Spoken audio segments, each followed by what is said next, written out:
Salut à tous, amis mancuniens, supporters des Red Devils, j'espère que vous avez la forme. Moi pour ma part, je vais très très bien, comme tu peux le voir sur mon visage, j'ai le sourire.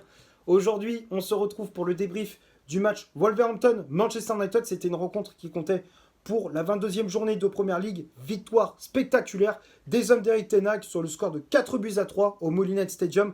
Marcus Rashford avait ouvert le score dès la 5e minute de jeu. À la 22e, Rasmus Højlund fait le break. À la mi-temps, il y avait 2-0 pour les visiteurs. 71e, Pablo Sarabia réduit le score sur penalty. 75e, Scott McTominay porte le score à 3-1. 85e, but de Killman. 95e, égalisation des Wolves signé Pedro Neto. Et la 97e, Kobe Mainoo arraché 3 points. Et avec ce résultat, les Mancuniens remontent au classement. On est 7e avec 35 points au compteur. 11 victoires, 2 matchs nuls et 9 défaites. Donc c'est toujours compliqué en championnat, c'est vrai. Mais cette victoire je l'espère, va nous faire du bien moralement. Et ça va nous servir pour le reste de la saison. J'espère également que ça va, ça va nous servir comme match référence et nous donner la confiance pour le reste de la saison. Et puis derrière, pourquoi pas remonter petit à petit au classement. Bon, on va parler de ce qui s'est passé durant ce match face à cette équipe de Wolverhampton. La première période était très bonne de la part des hommes d'Eric Ten Hag. J'ai trouvé que ça jouait bien au ballon. Le jeu de United était cohérent, que ce soit dans l'aspect tactique ou même technique. Techniquement, on alternait jeu court et jeu long. C'était dans les pieds, ça jouait proprement. Tactiquement, on était bien organisé également. Positionnement des joueurs, c'était propre, impeccable. Il n'y avait rien à dire sur ça. Donc très bonne première période de United, très grosse entame de match également. On ouvre le score dès la 5e minute de jeu grâce à Marcus Rashford. Tout part côté droit avec Diogo Dalot qui centre pour Rasmus Højlund. Fernandes qui avait laissé filer le ballon pour le Danois. Et l'attaquant des Red Devils qui sert en retrait pour Marcus Rashford qui enchaîne avec une frappe un peu enveloppée. José Sa, le gardien de Wolverhampton, est battu. 1-0, très bonne entame de match de la part des Mancuniens. On a senti qu'on était sur de bons rails. On essaie de mettre ce deuxième but. Bon, on a un petit peu de mal à trouver la faille une deuxième fois. Wolverhampton qui essaye de réagir avec des occasions de Pedro Neto, de Mateus Cunha.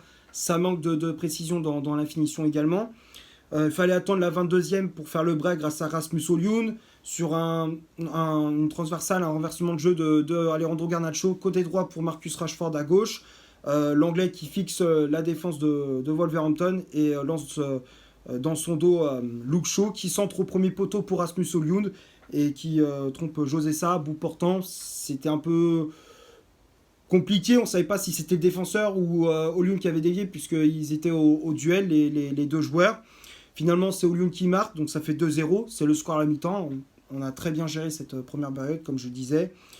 Et la deuxième période, on entame très bien cette deuxième période. Je trouve qu'on fait une bonne entame de deuxième période. On met du rythme, on met de l'intensité. On a des occasions avec Fernandes, avec Højlund, mais on n'arrive pas à mettre ce troisième but.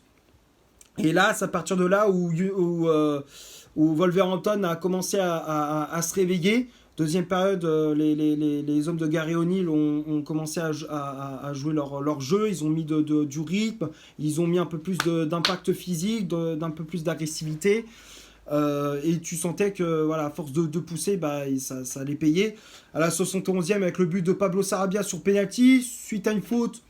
Bon, pour moi, le penalty il est très très généreux. La faute, soi-disant, de Casemiro sur Pedro Neto. Pour moi, l'action, il n'y a pas penalty, il l'effleure. Il ne le touche même pas, il l'effleure. Pour moi, comment il s'appelle, Pedro Neto, il tombe trop facilement dans la surface de réparation. Je trouve que le penalty, il est très très généreux pour Wolverhampton.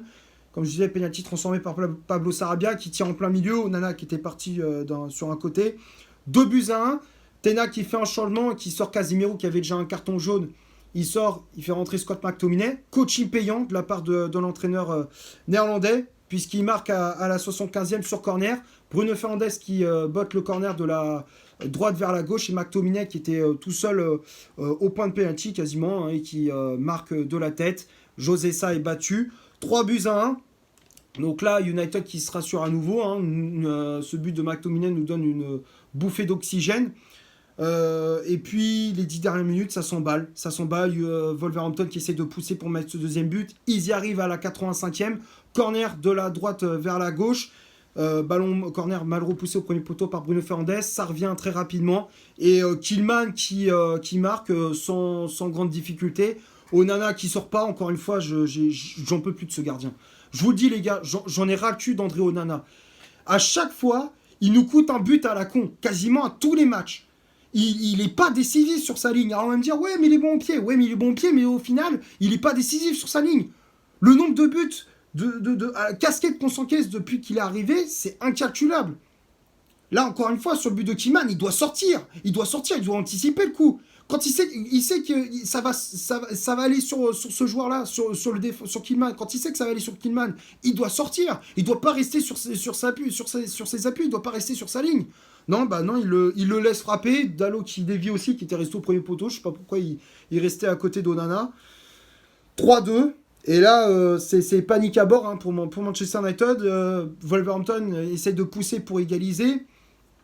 Tenak qui fait des changements, il fait rentrer Maguire pour verrouiller derrière, Johnny Evans également, Anthony qui rentre en jeu pour apporter de la vitesse.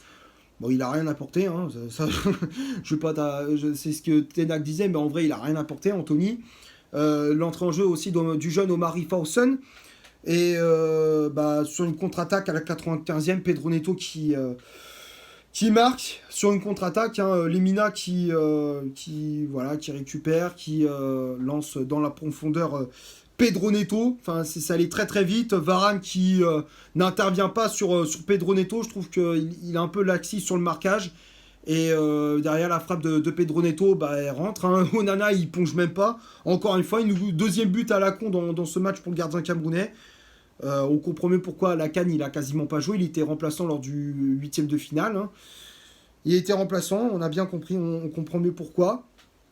Et donc Pedro Neto qui arrache l'égalisation à la 95e, donc tu te dis putain, le but, ça fait comme contre Galatasaray, tu mènes 3-1 puis au final tu te fais remonter à 3-3. Et à la 97e, sur une action individuelle, Kobe Mainoo les gars. Le petit diamant de United, la petite pépite des Red Devils, Kobe Mainoo, qui récupère le ballon.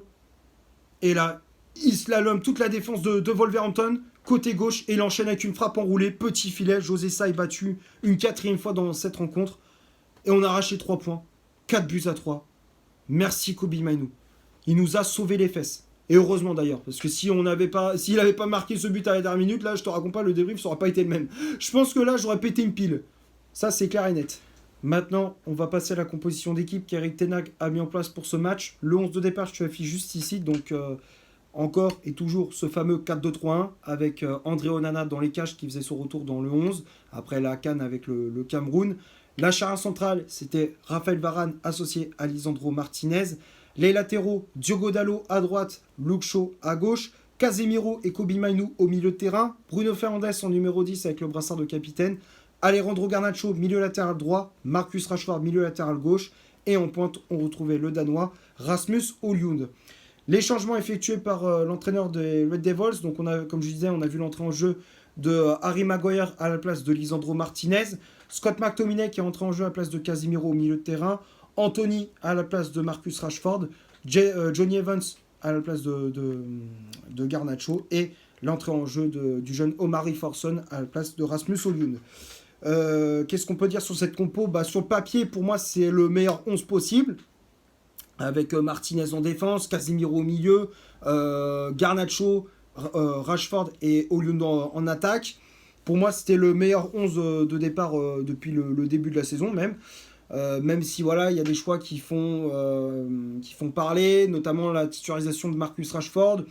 Il y en a, ils vont dire ouais, il doit pas être titulaire, oui, il doit être titulaire, tout ça. Enfin, voilà, c'est vrai que ces dernières semaines, on a eu ce débat-là par rapport à ce qui s'est passé, avec la fameuse absence, soi-disant qu'il était malade alors qu'en fait il partit en boîte de nuit la veille.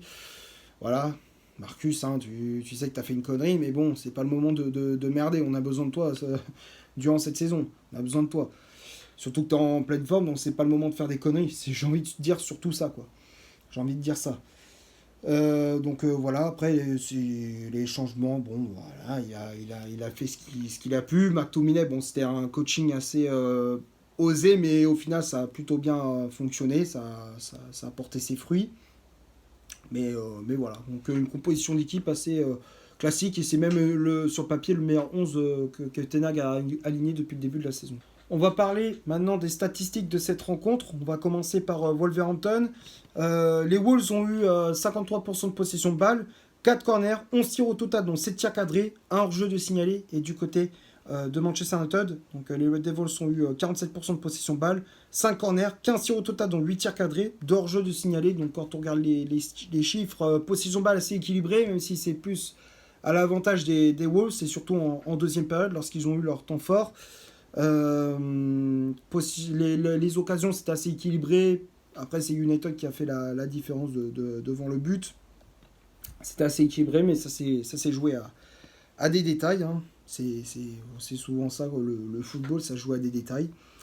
On va passer maintenant du côté des tops et des flops de cette rencontre. Alors, pour moi, le meilleur joueur sur le terrain, ça a été Kobe Mainoo. Pour moi, je le mets dans le top. Pour moi, c'est l'homme du match. Il a été très très bon. Techniquement, il jouait en touche de balle.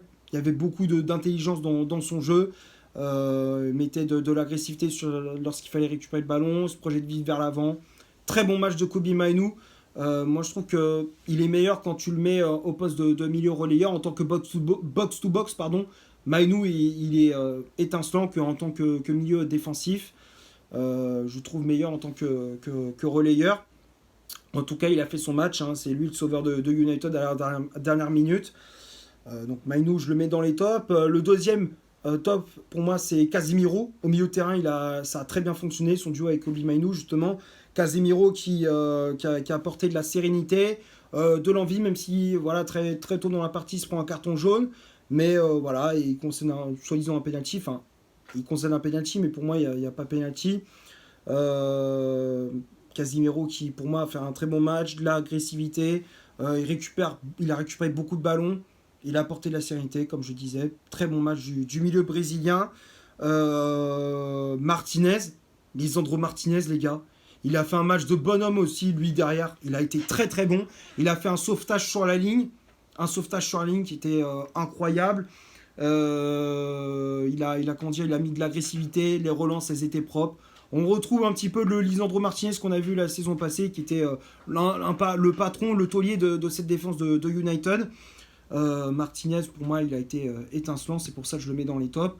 Après, j'ai mis également Bruno Fernandes dans les tops, qui a été très très bon au milieu de terrain, qui a eu vraiment les clés du camion, qui a distribué le jeu à droite, à gauche, dans l'axe.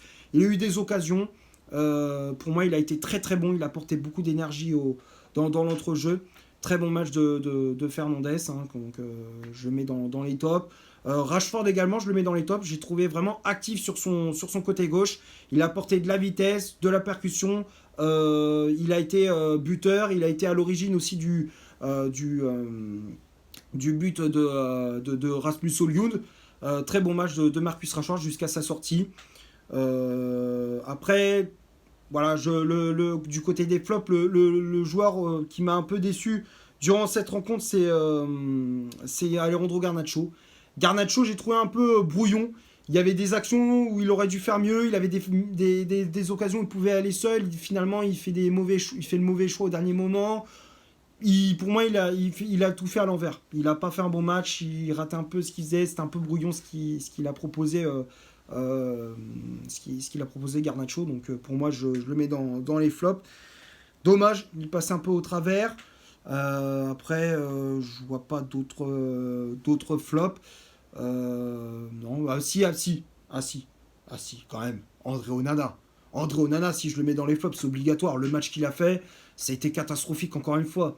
Au début du match, ça allait encore, mais après, il a complètement pété un câble. Les deux buts qu'on s'encaisse, le but de Pedro Neto et de Killman, c'est pour lui. Sur Killman, il sort pas. Le deuxième but, le troisième but de Wolverhampton, il plonge pas. Pour moi, Onana, c'est catastrophique. C'est pire en pire.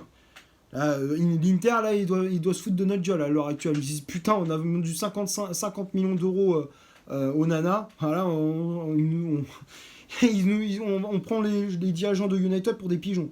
Ah, c'est ce qu'ils se sont dit là. On va prendre les dirigeants de United pour des pigeons. Et c'est ce qui s'est passé. 55 millions et le mec, il se prend des buts à la con. Soit disant le meilleur gardien du monde. Oui, bien sûr. Non, c'est vrai qu'Onana, c'est catastrophique. Et non, je vois pas d'autres flops en particulier. Enfin, de gros flops en tout cas. Non, voilà, je pense avoir fait le tour pour ce Manchester United, Wolverhampton Manchester United. J'espère que le débrief vous aura plu. Si c'est le cas, vous laissez un énorme like. Tu t'abonnes, tu n'hésites pas à me dire dans les commentaires ce que tu as pensé du match et de mon débrief. Partage la vidéo sur les réseaux sociaux, comme d'habitude. N'hésite pas à faire un tour sur mon compte Instagram. Comme d'habitude, je te l'affiche juste ici. Et d'ici là, portez-vous bien. On se retrouve pour un prochain débrief. Ciao.